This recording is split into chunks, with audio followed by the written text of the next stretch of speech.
வணக்கம் நேர்களே. சிந்தனைகளை சிதறவிடாமல் செயல்பட்டால் சாதனைகள் புரியலாம். வாருங்கள், ராஜயோக சக்தி மிகுந்த ஆழ்நிலை தியான இயக்கம் வழங்கும் தகவலை கேட்கலாம்.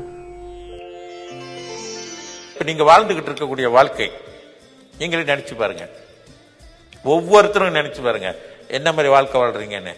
உங்க மனதில் என்ன கருத்து பதிவு இருக்கின்றதோ, எதை நீங்கள் கற்பனை செய்தீர்களோ, அந்த கற்பனைக்கு ஏற்றாற்போல எதை பற்றி சிந்தித்து வைத்திருக்கின்றீர்களோ அதுக்கு ஏற்றாற்போல உங்க வாழ்க்கை அமைஞ்சிருக்கு.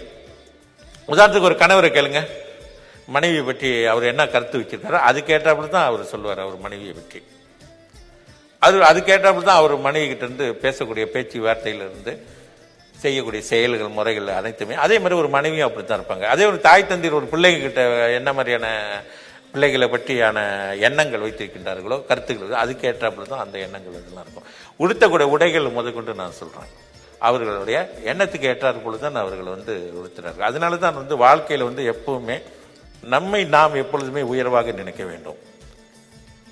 சிலர் நினைப்பாங்க, நான் எங்க போனாலும் என்னை பார்த்தாலே யாருக்குமே பிடிக்க மாட்டேது, என்னன்னே தெரியல அப்படின்வாங்க. எங்க போனோம் பாருங்க, எல்லாம் அவங்க எல்லாம் நல்லா பேசுறாங்க, நம்மளை பார்த்தா தெரியாத மாதிரி ஒதுங்கிக்கிறாங்க. நம்மளா பேச போனாலும் அவ்வளவு விரும்பி பேச மாட்டாங்க அப்படின்னு நினைப்பாங்க. இதுக்கு முக்கிய காரணம் நீங்க பாத்தீங்கன்னா, எங்கேயுமே தவறு எங்கேயுமே இல்லை. தவறு உங்களுடைய தான் இருக்கும், உங்களுடைய தவறு தான். நீங்க உங்க மேலேயே உங்களை நீங்களே நீங்க மதிக்கிறது இல்லை, உங்களே நீங்க மதிக்கிறது இல்லை. அப்ப எப்படி மற்றவர்கள் மதிப்பாங்க? மனதின் ஆற்றல் அந்த மாதிரி.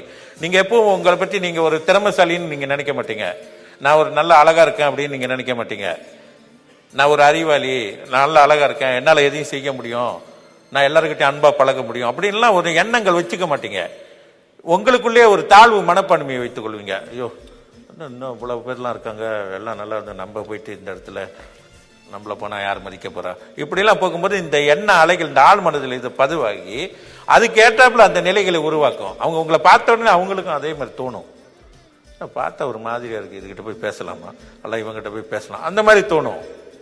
சோ நம்ம மனதில் நீங்க தெளிவான எண்ணங்களையே சிந்தனைகளை வைத்துக்கிட்டீங்கன்னா, மகிழ்ச்சியான எண்ணங்கள் சிந்தனையோடு இருந்தீங்கன்னு சொன்னா நிச்சயமாக அது மாறிடும். இந்த மனதின் மாற்றமாகப்பட்டது, மனதில் நீங்க கொடுக்கக்கூடிய அந்த கருத்து பதிவாகப்பட்டது அந்த ஆற்றலை உருவாக்கும். அந்த விளக்கத்தை தந்தவர் டத்துஸ்ரீ குருஜி அவர்கள். நேயர்களே, வளமான வாழ்க்கைக்கு சிறந்த சிந்தனை தேவை.